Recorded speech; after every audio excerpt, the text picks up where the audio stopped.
손을 잡는다는 것은 너와 나는 하나라는 표시가 될 수 있습니다.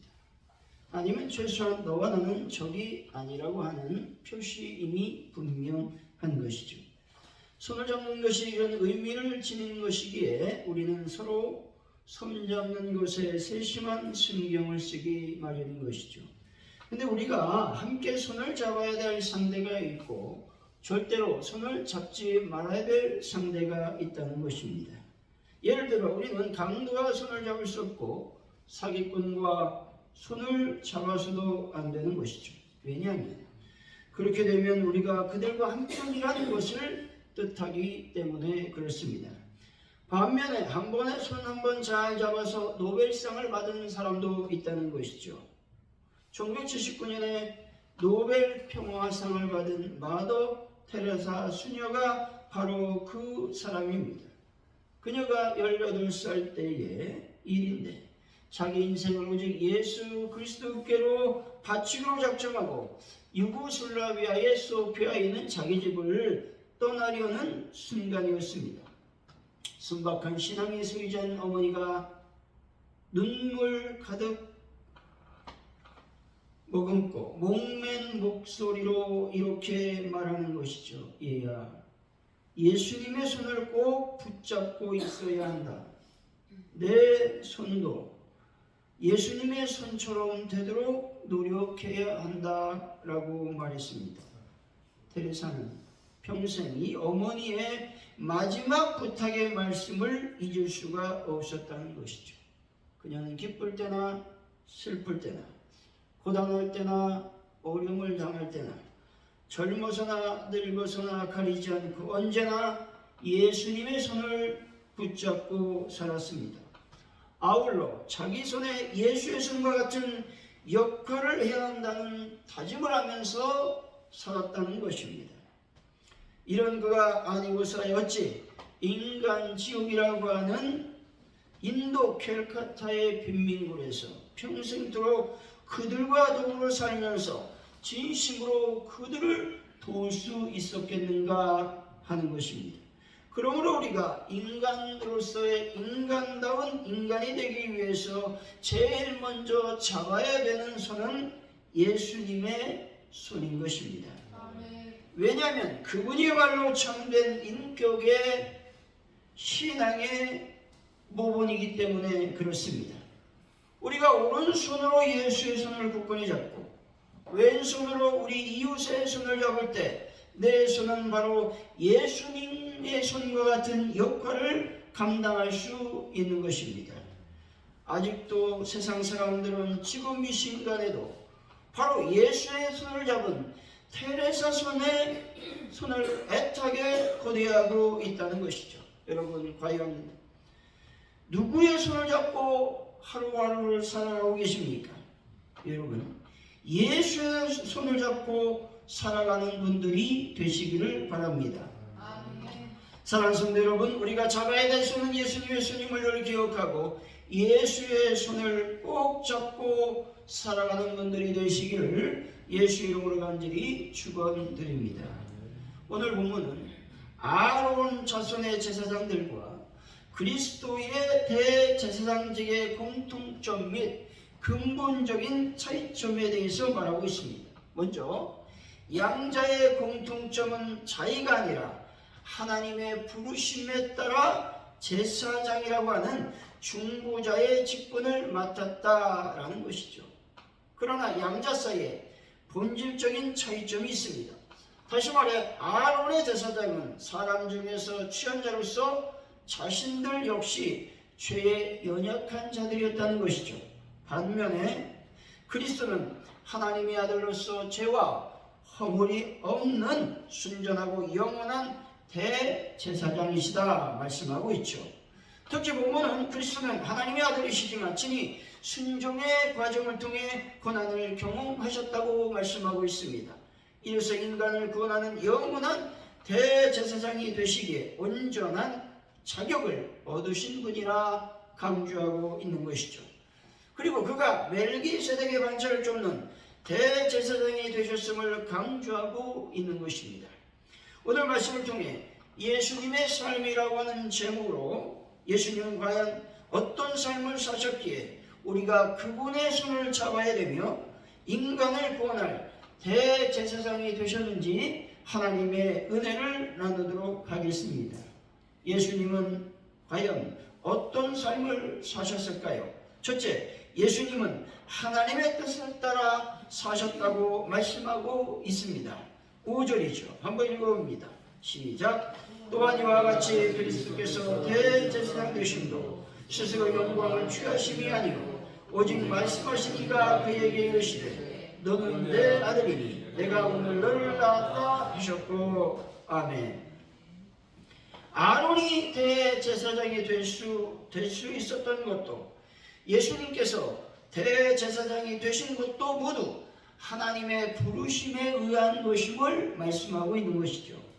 하지만 아론보다 더 위대한 대제사장이 예수님이시라고 말씀하고 있는 것입니다. 왜냐하면 예수님은 하나님의 아들이시기 때문인 것이죠.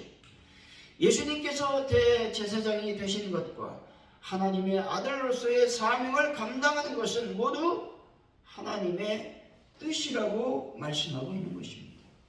예수의 모든 사역의 방향은 하나님의 뜻에 의한 것임을 여러분들은 믿으시기 바랍니다. 요한복음 5장 30절이죠. 내가 아무것도 스스로 할 수 없나니 듣는 대로 심판하노니 나는 나의 뜻대로 하지 않고 나를 보내신 이의 뜻대로 하려 함으로 내 심판은 의로우니라 말씀합니다. 예수님께서는 아무것도 할 수 없다고 말씀하고 있습니다. 이 말씀은 예수님께서 하나님을 의존하지 않고 홀로 독립적인 행위를 하려고 한다면 예수님은 완전히 무력한 존재가 될 것임을 말씀하고 있는 것입니다. 왜냐하면 예수님의 사역이 우리에게 주는 모든 의미와 그 사역을 가능하게 하는 원동력은 그것이 자신의 일이 아니라 하나님의 일이었기 때문이라고 말씀하고 있는 겁니다. 따라서 예수님은 보내신 이의 뜻대로 사역을 하셨다 말씀하고 있죠. 여기서 보내셨다라는 말씀은 위임하다라는 말이 내포되어 있다는 것이죠. 다시 말해서 하나님께서 예수님을 보내신 것이 예수님의 자유로 된 것이 아니라 하나님의 뜻이었음을 강조하고 있는 것이죠. 특별히 예수님께서 행하신 심판 역시 하나님의 뜻대로 하는 것이기 때문에 의로울 수밖에 없었다 말씀하고 있죠. 1절이죠. 한번 읽어봅니다. 시작. 대제사장마다 사람 가운데 택한 자이므로 하나님께 속한 일에 사람을 위하여 예물과 속죄는 제사를 드리게 하나니. 아멘.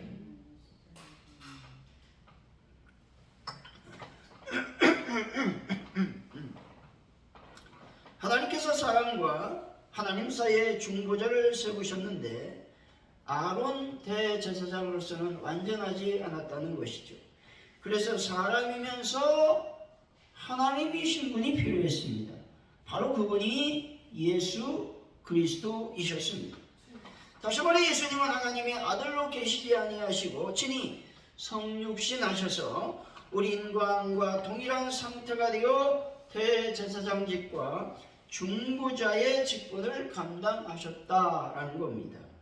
여기서 중요한 것은 예수님께서 인간의 모습으로 땅에 오신 것은 예수님의 당신의 뜻이 아니라 하나님의 뜻이었음을 말씀하고 있는 것입니다. 마가복음 14장 35절에서 36절의 말씀이죠.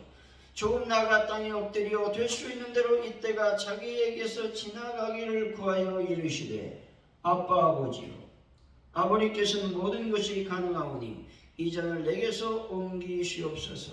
그러나 나의 원대로 마시옵고 아버지의 원대로 하옵소서 하시고. 아멘. 예수님이 십자가를 지는데 가장 큰 걸림돌은 나는 이렇게 죽고 싶지 않다라는 마음이었습니다. 예수님도 인간이셨기 때문에 비참하게 죽는 것이 너무나 두려웠고 결코 그렇게 죽고 싶지 않은 마음을 갖고 있었다는 겁니다. 그래서 예수님이 겟세마니에서 기도를 드리시는 것이죠. 그 기도는 아버지요 이 잔을 옮기시옵소서라고 기도하는 겁니다. 무슨 뜻입니까? 난 이렇게 죽고 싶지 않습니다. 아버지는 모든 것을 할 수 있사오니 내가 죽지 않고 인간을 구원해 주시길 원합니다. 라는 의미가 담겨 있습니다. 지금 모든 인류의 구원이 누구에게 달려 있습니까? 예수님에게 달려 있다는 것입니다. 그런데 예수님이 죽음을 원치 않으시면 아무도 예수님을 죽게 만들 수 없다는 것입니다.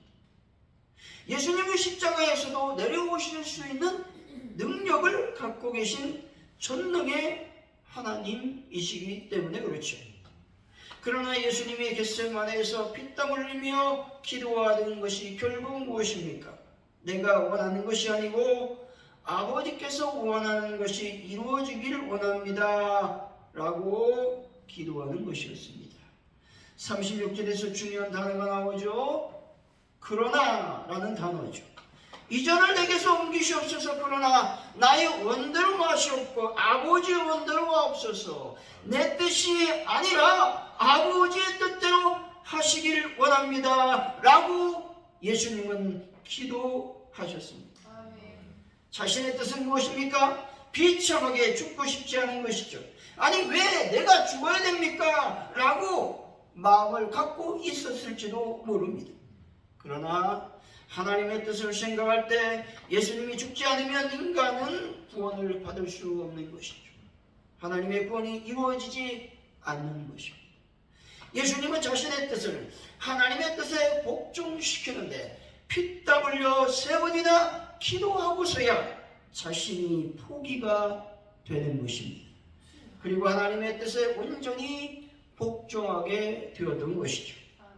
결국 하나님의 뜻을 구했던 예수님은 십자가를 지심으로 우리를 구원하시는 구원자가 되셨음을 믿으시기 바랍니다. 열왕기상 3장 10절이죠. 솔로몬이 이것을 구하매 그 말씀이 주의 마음에 든지라 말씀합니다. 주의 마음에 들었다라는 말씀은 하나님의 마음에 들었다, 하나님의 뜻에 맞았다라는 의미가 있죠. 솔로몬이 구한 기도가 무엇이기에 하나님의 뜻에 맞았을까요? 열왕기상 3장 9절이죠. 누가 주의 이 많은 백성을 재판하여 누가 주의 이 많은 백성을 재판할 수 있사오니까 듣는 마음을 종에게 주사 주의 백성을 재판하여 선악을 분별하게 하옵소서 말씀하지. 솔로몬의 기도는 자기가 원하는 부귀영화, 무병장수, 정적을 제거하는 것을 구하지 않는 기도였습니다. 그의 기도는 하나님이 주신 백성을 잘 다스릴 수 있는 지혜를 달라고 기도했던 것이죠. 사랑하는 성도 여러분, 예수님처럼 신앙생활하면서 자신의 뜻이 아니라 오직 하나님의 뜻대로 살아가는 분들이 다 되시기를 예수 이름으로 간절히 축원드립니다. 예수님은 어떤 삶을 사셨을까요? 둘째, 예수님은 경건한 삶을 사셨다고 말씀하죠. 7절이죠. 한번 읽어봅니다. 시작. 그는 육체에 계실 때 자기를 죽음에서 등이 구원하실 이에게 심한 통곡과 눈물로 간과 소원을 올렸고 그의 경건하심으로 말미암아 들으심을 얻었느니라. 아멘. 여기서 육체로 계실 때라는 말씀은 그리스도께서 성육신하셔서 이 땅에 계실 때를 가리키는 말씀이죠. 다시 말해 예수님은 인간의 연약성을 지니셨으며 인간이 느끼고 당하는 감정이나 어려움을 똑같이 느끼는 대제사장이 되셨다라는 것들을 말씀하고 있는 겁니다. 여기서 경건하다라는 말씀은 예수님께서 지상에 계실 때 보여주셨던 하나님께 대한 모든 경외와 철저한 순종을 말하는 것입니다. 본절은 예수님께서 성육신하여 인간으로 계실 때 십자가의 죽음 앞에 두고 이를 피하기 위하여 하나님께 눈물로 기도하셨던 겟세마네 기도를 가리키는 말씀이죠. 눈물로 기도하시는 예수님은 공생의 기간 동안 경건한 삶을 사셨음을 믿으시기 바랍니다. 여러분 언제나 하나님을 경외함으로 경건한 삶을 살아가는 분들이 되시기 바랍니다. 디모데전서 4장 8절이죠. 육체의 연습은 약간의 유익이 있으나 경건은 범사에 유익하니 금생과 내생의 약속이 있느니라. 아멘. 경건이라고 하는 말씀은 순결한 양심으로 하나님께 예배할 수 있는 그런 마음을 의미하고 있습니다. 경건은 세상 속에서의 삶과 인간관계 속에서 드러나는 그리스도인의 삶의 자세를 말하고 있는 것입니다. 참된 경건은 사람을 세상에서 몰아내는 것이 아니라 세상에도 더 잘 살면서 세상을 변화시키기 위해서 노력하는 것을 말한다는 것이죠. 그리스도인이 세상과 하나님 나라를 이원적으로 분리해서 사는 것은 바른 경건의 삶이 아니라고 말씀하는 것입니다. 하나님 나라를 사는 삶은 이 세상에서 경건하게 사는 것을 말하고 있는 것입니다. 세상에서 무엇이든지 참되고 경건하고 옳고 또 정결하고 사랑할 만하고 칭찬할 만한 삶을 살아야 경건한 그리스도인이라고 말할 수 있는 것입니다. 안토니라고 하는 그 성자가 자기의 가산을 다 나눠주고 가난한 사람에게 나눠주고 이제 굴에 들어가서 은둔 생활을 했습니다. 하루는 하늘에서 소리가 들렸습니다. 안토니오야, 내가 아무리 경건하게 살고자 하지만 알렉산드리에서 헌신을 고치는 노인만 못하다라는 음성을 듣게 됩니다. 그래서 안토니오는 곧 알렉산드로 가서 신 고치는 노인을 방문했습니다. 노인은 성제가 오니까 얼마나 좋았고 기뻤겠습니까? 환영했습니다. 안토니오는 그 노인에게 물었습니다. 어르신, 어떻게 살아가고 계십니까? 라고 말이죠. 이때 노인은 우리는 생활이 가난하기 때문에 매일 신 고치는 일로 생활비를 삼고 저녁에는 가정 예배를 드리고 아이들에게 하나님 공경하는 법을 가르치는 것으로 살아갑니다 라고 대답을 했다는 것이죠. 이 노인이 말한 삶이 경건의 삶인 것입니다. 다시 말해서 경건의 삶은 삶 속에서 예배를 드리는 것이고 하나님을 공경하는 법을 자녀들뿐만 아니라 많은 사람들에게 가르치며 살아가는 것이라고 말할 수가 있습니다. 경건의 삶은 하나님을 두려워하는 삶을 말하기도 하죠. 다시 말해서 경건한 삶은 사람들을 두려워하는 것이 아니라 하나님 아버지를 두려워하며 하나님께 마음을 쏟는 것을 말하고 있는 것이죠. 또한 경건한 삶은 예수님을 닮아가는 삶을 말하는 것입니다. 다시 말해서 예수의 마음을 닮아가고 예수의 모습을 닮아가는 것이 경건의 삶인 것입니다. 예수님을 닮아가려면 하나님을 그대로 닮은 예수 그리스도를 바라봐야 되는 것이죠. 예수님을 바라보는 동안 나도 모르게 모르는 사이에 예수님을 닮아가게 되어 있습니다. 여러분의 모습은 누구의 모습이죠? 여러분의 부모님들의 모습이라는 것이죠. 왜냐하면 30년, 40년 부모님을 바라봤기 때문에 그 부모님을 다 닮게 되어 있습니다. 저도 목소리도 닮고 걸음걸이도 닮았어요. 아버지와. 왜? 배웠기 때문에 그렇죠. 누가 가르쳐주지 않았잖아요. 바라보는 것은 어떤 의미가 있죠? 사모하는 것을 의미합니다. 주님의 얼굴을, 주님의 성품을, 주님의 삶을 닮으려면 예수님을 사모해야 된다는 것이죠. 예수님의 얼굴을 닮으려면 예수님의 마음을 배워야 된다는 것이죠.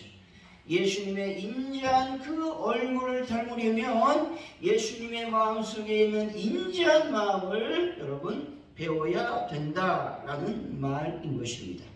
사랑하는 성도 여러분, 예수님과 함께 애쓰시고 예수님을 사모하여 경건한 삶을 살아 많은 영혼들을 구원하는 귀한 분들이 되시기를 예수의 이름으로 간절히 축원드립니다. 예수님은 어떤 삶을 사셨을까 하는 것이죠. 셋째, 예수님은 하나님 아버지께 순종하는 삶을 사셨다고 말씀합니다. 8절이죠. 시작. 그가 아들이면서도 받으신 고난으로 순종함을 배워서. 아멘. 여기서 받으신 고난으로 순종함을 배웠다라는 말씀을 우리가 잘못 오해할 수 있죠. 이 말씀은 고난을 통해서 순종을 배웠다라는 의미가 아니라는 거죠. 우리 인간은 고난을 통해서 순종을 배워요. 그러나 예수님은 그렇지 않다는 것이죠. 이 말은 무슨 말이냐? 예수님께서는 처음부터 하나님께 순종하셨으며 순종하는 과정 속에서 고난을 당하셨다라는 의미가 있다는 것이죠. 예수님의 성육신 과정은 순종의 과정이었습니다. 공생의 기간 동안 예수님의 모든 삶은 하나님 아버지께 순종하는 삶이었다는 거예요. 마지막 십자가의 죽으심도 역시 예수님의 순종의 극치였음을 보여주고 있는 것입니다. 예수님을 한마디로 정의해보면 순종의 아들이셨다라고 정의할 수 있습니다. 예수님의 순종은 죽음의 고난을 받기까지 행한 철저한 복종을 의미하고 있습니다. 이 말씀은 그리스도 자신이 하나님께 죽기까지 복종한 것과 같이 자신을 따르는 자들도 그러한 복종을 해야 됨을 말씀하고 있습니다. 여러분이 예수님을 따른다고 하면 예수님의 그 복종, 예수님의 순종을 행해야 된다 말씀하고 있는 것입니다.